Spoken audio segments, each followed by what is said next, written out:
Friends, welcome to my cooking my style. இன்றைக்கி நம்ம சேனலில் சூப்பரான சிக்கன் டிக்கா மசாலா வாங்க எப்படி செய்யுதுன்னு பார்க்கலாம். அதற்கு முன்னாடி நம்ம சேனலுக்குள்ளே போயிடலாம் வாங்க. சிக்கன் டிக்கா மசாலா செய்கிறதுக்கு நான் அரை கிலோ சிக்கன் எடுத்திருக்கேன். அதை மஞ்சள் தூள் போட்டு கழுவி எடுத்து வச்சுருக்கேங்க. அதோட இப்போது 2 டீஸ்பூன் அளவுக்கு இஞ்சி பூண்டு பேஸ்ட்டு சேர்த்துக்கிறேன். அடுத்ததாக 3 டீஸ்பூன் அளவுக்கு கெட்டியான தயிர் சேர்த்துக்கலாம். இதுக்கப்புறமா 3 டீஸ்பூன் அளவுக்கு சேர்த்துக்கிட்டிங்கன்னா சரியாக இருக்கும். இதுக்கப்புறமா Kashmiri red chilli powder 1 teaspoon அளவுக்கு சேர்த்துருக்கீங்க. சீரகம் பொடி 1/2 டீஸ்பூன், மல்லித்தூள் 1/2 டீஸ்பூன், அப்புறமா கரம் மசாலா 1 டீஸ்பூன் அளவுக்கு சேர்த்துருக்கேன். மஞ்சத்தூள் பார்த்திங்கன்னா சின்ன ஸ்பூனில் 1/2 ஸ்பூன் அளவுக்கு சேர்த்துருக்கேன். மிளகு பொடி 1/4 டீஸ்பூன், உப்பு தேவையான அளவு சேர்த்துக்கோங்க. அடுத்ததாக இதில் லெமன் பாதி எடுத்து வச்சுருக்கேன். இதை நம்ம பிழிஞ்சு விட்டுக்கலாம். விதையெல்லாம் எடுத்துகிட்டு நல்லா பிழிஞ்சு விட்டுருங்க. அவ்வளோதான், பிழிஞ்சாச்சு. இது கையால் நல்லா மிக்ஸ் பண்ணிக்கலாம். நல்லா எல்லா இடத்துலையும் சிக்கன் மசாலா பண்ணுற மாதிரி நல்லா மிக்ஸ் பண்ணிக்கோங்க. இது அரை மணி நேரம் ஊறணும். இருக்கட்டும், ஒரு அரை மணி நேரம் கழித்து பார்க்கலாம். இப்போ பார்த்திங்கன்னா கேஸ் ஆன் பண்ணிக்கிறேன். ஆன் பண்ணிவிட்டு அதில் இந்த மாதிரி ஒரு நான்ஸ்டிக் பேன் வச்சுக்கிறேங்க. இப்போ இதில் 2 ஸ்பூன் அளவுக்கு ஆயில் சேர்த்துக்கலாம். ஆயில் பார்த்திங்கன்னா 2 ஸ்பூன் அளவுக்கு மட்டும் சேர்த்துருக்கேன். ரொம்ப சேர்த்தணும்னு அவசியம் இல்லை. இப்போ பார்த்திங்கன்னா அரை மணி நேரம் சிக்கன் நல்லா மேரினேட் ஆகிடுச்சு. இப்போ அந்த எண்ணெயில் ஒன்று வச்சுக்கலாம். மொத்தமாக வைக்காதீங்க. அளவாக சிக்கன் 2 பேட்சாக பிரித்து வச்சுக்கோங்க. ஏன்னா இதுலேயே சிக்கன் பொரிஞ்சு வெந்து வரணும். நீங்கள் அரை மணி நேரம் இல்லைன்னா 1 மணி நேரம் நீங்கள் எந்த அளவு சிக்கன் ஊற விட்டுறீங்களோ அந்த அளவுக்கு சிக்கன் சாஃப்டாகவும் டேஸ்டியாகவும் இருக்கும். உள்ளே மசாலா நல்லா இறங்கியிருக்கும். அதுக்காக தான் நம்ம சிக்கனை ஊற வைக்கிறது. ஒரு பக்கம் நல்லா பொரிஞ்ச பின்னாடி திருப்பி போட்டு எல்லா பக்கமும் நல்லா வேக விடுங்க. அப்போ தான் அதோட பச்சை வாசனை இல்லாமல் நல்லா இருக்கும், டேஸ்ட்டாக இருக்கும். அதான் பார்த்திங்கன்னா எல்லாத்தையும் மறுபடியும் திருப்பி போட்டுக்கிறேன். அப்பப்போ திருப்பி போட்டுருங்க. இல்லைன்னா ஒரே சைடில் விட்டிங்கன்னா டக்குன்னு கரிஞ்சு விடும். அது ஸ்மெல் நல்லா இருக்காது. பாருங்கள், நான் திருப்பி போட்டு இந்த மாதிரி பொன்னிறமாக வர்ற அளவுக்கு நல்லா பார்த்திங்கன்னா சிக்கன் 3/4 பதம் வெந்துருச்சு. இப்போ இதை பிளேட்டுக்கு மாற்றிக்கலாம். இது சரியாக இருக்கும். பாருங்கள், பிளேட்டுக்கு மாற்றிடுறேன்.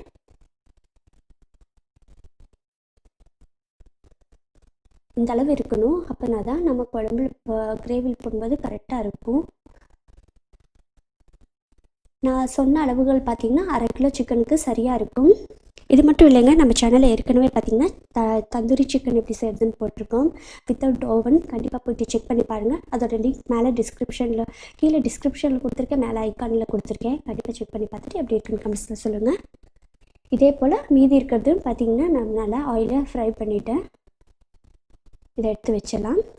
இப்போ மசாலா சேர்த்துக்கு கேஸ் ஆன் பண்ணிக்கிறேன். அதில் இந்த மாதிரி ஒரு மண்வடை சட்டி வச்சுக்கிறேங்க. எப்போவுமே நான்வெஜ் செய்கிறதுக்கு மண்வடை சட்டியில் செஞ்சிங்கன்னா ரொம்ப சூப்பராக இருக்கும்.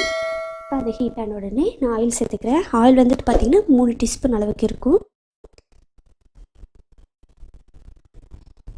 அடுத்ததாக ஆயில் லேசாக ஹீட் ஆன உடனே அதில் 1/4 டீஸ்பூன் அளவுக்கு சீரகம் சேர்த்துக்கிறேன். சீரகம் பிடிக்காதவங்க சோம்பு சேர்த்துக்கோங்க. சீரகம் லேசாக பொரியணும்.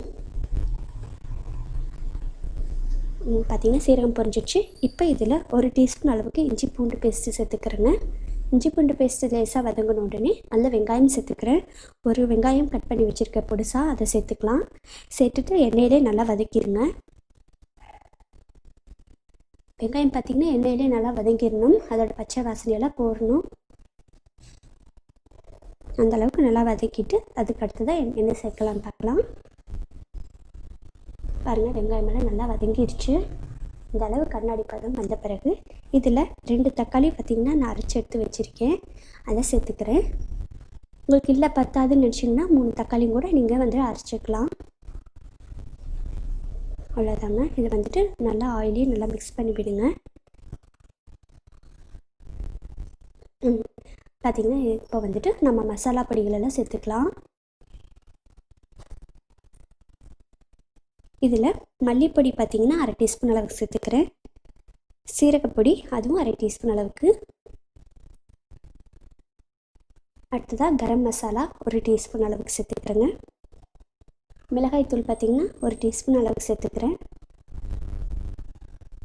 அடுத்ததாக உப்பு தேவையான அளவு. அவ்வளோதான், இதை நல்லா மிக்ஸ் பண்ணிக்கலாங்க.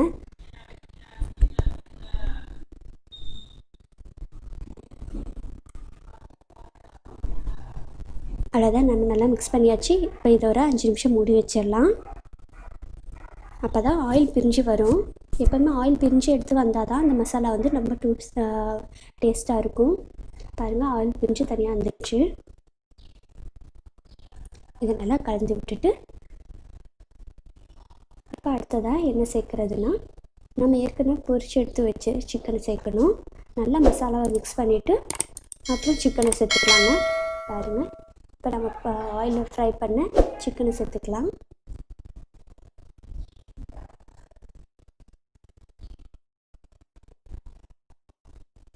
பாருங்கள், எல்லா சிக்கனையும் சேர்த்துக்கலாம். இந்த அளவுகளுக்கு 1/2 கிலோ சிக்கன் சரியாக இருக்கும்.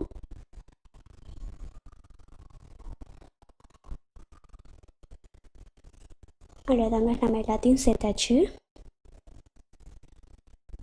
இப்போ பார்த்திங்கன்னா இதை நல்லா மிக்ஸ் பண்ணி விட்டுறலாங்க. அவ்வளோதான், நல்லா கலந்து விட்டுருங்க.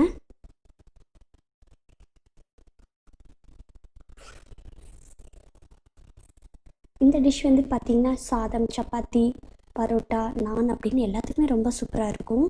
பாருங்கள், இப்போ கொஞ்சம் நம்ம கசூரி மேத்தி ஒரு 1/2 டீஸ்பூன் அளவுக்கு சேர்த்துக்கிறேன். அதையும் சேர்த்துட்டு நல்லா கலந்து விட்டுக்கிறேன். இப்போ இது ரொம்ப கட்டியாக இருக்குல்ல, அதனால் இதில் ஒரு அரை டம்ளர் அளவுக்கு தண்ணி சேர்த்துக்கிறேங்க. சேர்த்துட்டு நல்லா மிக்ஸ் பண்ணிவிடுங்க. அவ்வளோதான், நல்லா கலந்து விட்ட பிறகு இது ஒரு 10லேருந்து 15 நிமிஷம் நல்லா வேக விடணும். அதனால் இது ஒரு 15 நிமிஷம் மூடி வச்சிடலாம். ஏற்கனவே சிக்கன் பார்த்திங்கன்னா நம்ம ஆயிலே ஃப்ரை பண்ணியிருக்கோம். அதனால் 15 நிமிஷம் இருந்தால் சரியாக இருக்கும். 15 நிமிஷம் கழிச்சு ஓப்பன் பண்ணி பார்க்கலாங்க.